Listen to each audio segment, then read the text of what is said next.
আসসালামু আলাইকুম। দেখুন আমাদের এই এলাকার যে রাস্তাঘাটের যে অবস্থা, তো এটা দেখলে কিন্তু আপনার মাথা একদম ঘুরে যাবে।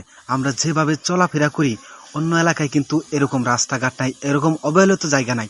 আমরা কিন্তু অনেকটাই কষ্টে আছি। সেই কারণে কিন্তু আজকে আমাদের শিলকুড়ি ইউনিয়নের ৩ নম্বর ওয়ার্ডের যে রাস্তাটা আছে এবং আমাদের এখানে যে বাজারটা আছে, সেটা আমি আজকে আপনাদের সামনে তুলে ধরার চেষ্টা করতেছি। আমাদের ইউনিয়ন দরিদ্র ইউনিয়ন, সবচেয়ে নিম্নপদের এই এলাকা কিন্তু আমাদের এই শিলকুড়ি ইউনিয়ন। তো দেখেন আমরা যে এখানে চলাফেরা করতেছি এবং আমরা যে বাজার ঘাট করি এবং ইত্যাদি ইত্যাদি অনেক জায়গায় যাই, আমাদের এখানকার লোককে অন্য জায়গার লোকেরা কিন্তু মূল্যায়ন করে না, কারণ আমাদের দরিদ্র ইউনিয়নে রাস্তাঘাট নাই। তো এখানে যে 10 জন মানুষ আসবে গাড়ি ঘোড়া নিয়ে, সেটা কিন্তু আসতে পারে না। এখানে যারা আসে হেঁটে হেঁটে আসতে হয়। আর রাস্তাটার যে অবস্থা আপনারা কিন্তু দেখতে পারছেন, একবার করুণ দশা। এখানে কিন্তু আমরা অনেক কষ্ট করে চলাফেরা করি। আমাদের এখান থেকে ভুরুঙ্গামারি যাইতে আমাদের সাথে কিন্তু পরে একটি নদী এবং তার সাথে কিন্তু একটি ঘাট আছে।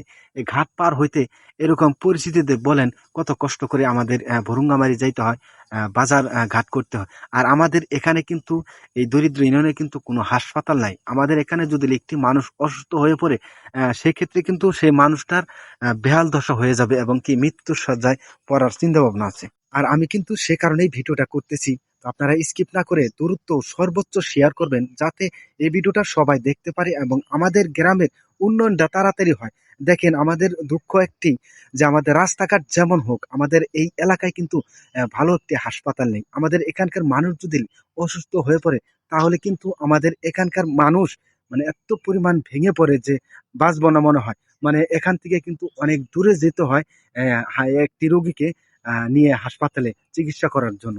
আর রাস্তার যে করুণ দশা দেখছেন, এখানে তো গাড়ি ঘোড়া চলেই না, দুই একটা অটো চলে এবং রাস্তাঘাটের বেহাল দশা থেকে এখানে কিন্তু অটো ভালোভাবে পাওয়া যায় না। এখানে কিন্তু হেঁটে হেঁটেই আমাদের চলাফেরা করতে হয়। তো সেই জন্য কিন্তু আমি আপনাদের সামনে আজকের আমাদের শিলকুড়ি ইউনিয়নের যে দরিদ্র এলাকা আছে এবং আমাদের শিলকুড়ি ইউনিয়নের যে দরিদ্র রাস্তাঘাটগুলো আছে, সেটাই আমি আপনাদের সামনে তুলে ধরার চেষ্টা করতেছি। তো আপনারা যে যেখান থেকে দেখতেছেন, আমি আবারও বলতেছি, আহ, আমার এই ভিডিওটা আপনার সামনে পড়ার সাথে সাথে সর্বোচ্চ শেয়ার করবেন, কারণ ভাই আমরা কিন্তু অনেক অবহেলিত একটি জায়গায় থাকি।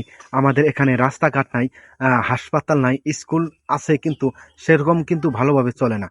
তো সেজন্যই আমি ভিডিওটা আপনাদের সামনে তুলে ধরতেছি। তো যে যেখান থেকে আপনারা এই ভিডিওটা দেখতেছেন, সর্বোচ্চ শেয়ার করবেন এবং কে কোথা থেকে যুক্ত আছেন আর ভিডিওটা কেমন লাগছে অবশ্যই কমেন্ট করে জানাবেন।